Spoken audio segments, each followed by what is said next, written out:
Karibu sana mpendwa sana msikilizaji na mtazamaji wa Liberty TZ Learning Desk.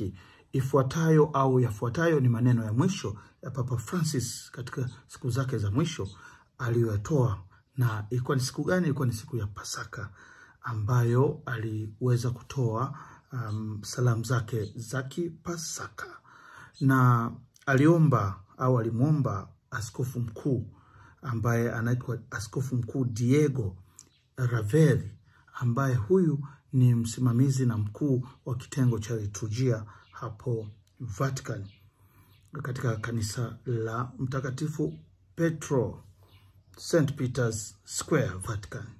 Na neno hilo ama sehemu ya homilia ya Baba Mtakatifu aliyoitoa siku hiyo ya Pasaka, Dominika ya Pasaka, aliitoa kwa namna hii. Ni mambo gani yaliyozungumzwa katika homilia ya Baba Mtakatifu, homilia ya mwisho tungesema, hata kama alikuwa hajui kwamba atakufa leo au anakufa kesho, lakini tunasema hayo ndio maneno yake ya mwisho. Kwanza kabisa anasema Pasaka ni kusherehekea maisha mapya kutoka utu wa kale kwenda utu upya. Lakini katika homilia hiyo Baba Mtakatifu alizungumza juu ya athari kubwa za kivita zinazoendelea hapa duniani, zikiwemo nchi za Kongo, nchi za Sudani Kaskazini, Sudani ya Kusini. Na akaeleza katika mazingira hayo wengi wanaoumia au wengi wanaopoteza maisha ni pamoja na watoto, wazee, wanawake na vikongwe na watu wenye tuseme walemavu. Lakini zaidi ya yote aliombea amani kwa nchi takatifu, yani kule kati ya mapigano baina ya Palestina na Waisraeli.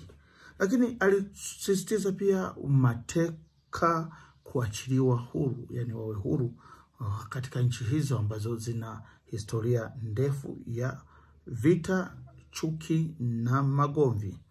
Lakini pia Baba Mtakatifu alisisitiza na kusema kwamba dunia inahitaji amani, na aliombea pia taifa la Kongo.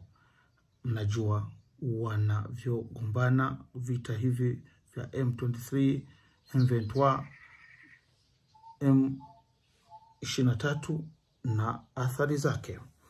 Zaidi ya yote pia alisisitizia kwamba kuna maeneo ambayo yanaendelea yanahitaji maridhiano ya kimazungumzo, ikiwemo Sudani Kaskazini, Sudani Kusini na maeneo ya Sahel na maeneo ya maziwa makuu na maeneo ya Ethiopia, Eritrea na maeneo yanazunguka kama hayo, kwamba yanahitaji amani.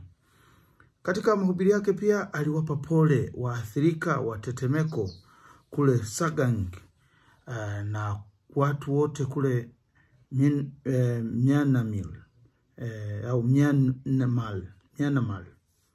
Myanmar huko Asia, ambako basi kuna machafuko, kuna ubaguzi, kuna basi na matetemeko yaliyotokea na athari za kimazingira. Lakini pia aliomba dunia iweze kutoa uhuru kwa Wakristo, uhuru wa kuabudu, watu waweze kuchagua pande gani wanazopenda kumwabudu Mungu. Hayo yalikuwa ni mambo machache tu ambayo Baba Mtakatifu katika ufupi wa homilia yake alizungumzia. Kwa hiyo Pasaka ni ufufuko, Pasaka ni maisha mapya.